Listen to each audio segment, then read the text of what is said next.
Situated on the border of two states, the Thousand Islands National Park has 2,000 square miles of breathtaking scenery. These 1,864 islets are haphazardly arranged in the center of the massive St. Lawrence River. Their sizes differ, some islands being so little that there can only be 2 trees on them. Tour guides are happy to discuss the histories and even secrets of each island, though. This location, which is listed as a unique phenomenon in the biosphere and is protected by UNESCO, is the most popular destination for those who enjoy ecotourism. Welcome to USA Stories channel. Do not forget to subscribe and activate the bell button to receive all new updates. Now let's go to the story. The Thousand Islands are a remarkable natural feature that spans 80 kilometers along the St. Lawrence River between Canada and the United States of America. It's one of the world's most breathtaking locations and merits particular consideration. After all, one wonders how this is possible when taking in its splendor from an aerial perspective. Not only are these locations incredibly attractive, but nearly every one of them is inhabited. The islands are an exception with their extremely small area. A parcel of land with at least one tree on it that is surrounded by water 365 days a year is considered an island, as per the guidelines and standards established in the area. Consequently, there are 1,864 islands in the archipelago known as the Thousand Islands. The tour guides enthusiastically recount a folktale from the area that is meant to explain why there is such a gorgeous natural riot in the middle of the river.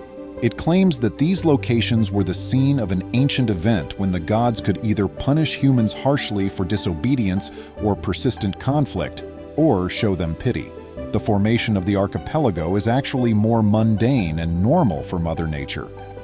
Located thousands of years above sea level, this region is a portion of the Canadian Crystalline Shield, which has been eroded by the swift circulation of a glacier that is melting. The water just wore away at the hard rock over many millennia, creating a little elevated area and filled the lowlands with its stream. The peaks developed a thick layer of flora over time, transforming into a stunning archipelago. This explains why the islands differ from one another and have different sizes. These locations, of course, were the source of ongoing disputes and altercations between the two nations.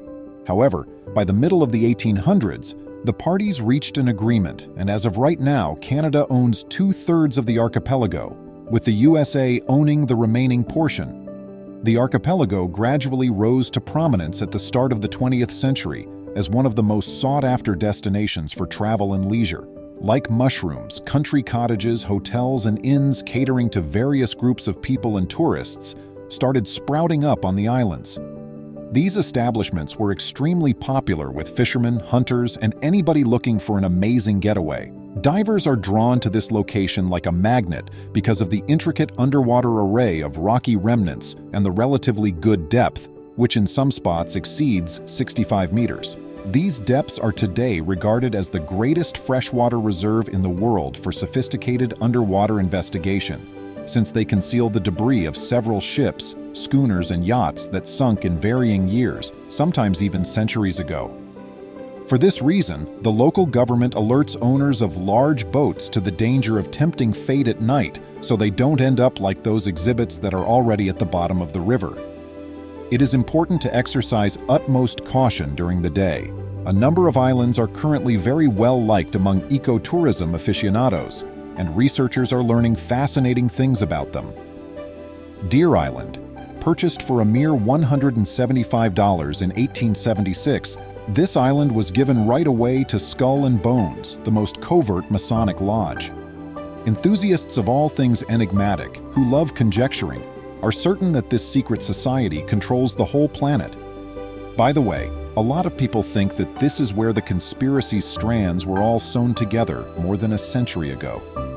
Hart Island. George Bolt, a multimillionaire who came to the United States from Germany at the age of 14 as a young man without resources and no connections, achieved great financial success. He just fell in love with these amazing locations, leading him to purchase one of the United States' largest and most stunning islands in the archipelago. He started erecting a castle for his cherished bride and gave his new property the name Hart Island. Wolf Island, which stretches over 9 kilometers in breadth and 29 kilometers in length, is the biggest island in the archipelago. It still goes by Wolf Island and is home to almost 1,400 people.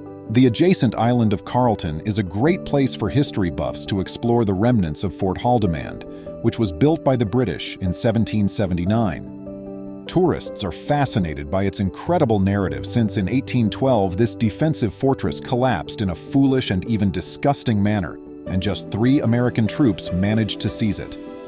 Dark Island. This island is well known for housing the Singer Corporation's famous castle, which is accessible to visitors and a must-see on all excursions. In addition to taking in the opulent apartment decor, everyone may enjoy taking photographs against the stunning backdrop of historic buildings and the surrounding countryside. Hub Island. With a surface area of about 306 square meters, this island is said to be the smallest in the world to support human habitation. In 1950, the Sizeland family constructed a remote home on the rocky terrain as a place to retreat from the hustle and bustle of society. Because they were still able to fit their home and a tiny open space for outdoor leisure, they named their construct Just Enough Room. They still have to dream of isolation and tranquility, though, for every day, large groups of visitors pass by the estate and continuously capture everything with video cameras and snap photos. International Bridge of the Thousand Islands. The International Bridge, which linked the two nations in 1938, is perhaps the main draw across the entire expansive island. Tourists really enjoy this bridge despite the fact that it is the shortest in the world that connects 2 states, since during construction, observation towers were built that offer an incredible view of the entire region. On our world, there are a lot of genuinely terrible islands where the very terrain appears to make blood freeze in veins, in addition to lovely islands that captivate with their breathtaking beaches and scenery. These islands are a tourist attraction, drawing millions of visitors with their unique mysteries and tales. I appreciate you seeing. Would you kindly like and post the video on social media? We'll respond to you as soon as we can. Please remember to subscribe to our channel, give us a thumbs up, and turn on the notification bell so you won't miss any of our videos. If you enjoyed the tale, the next video that plays on your screen will probably move you too.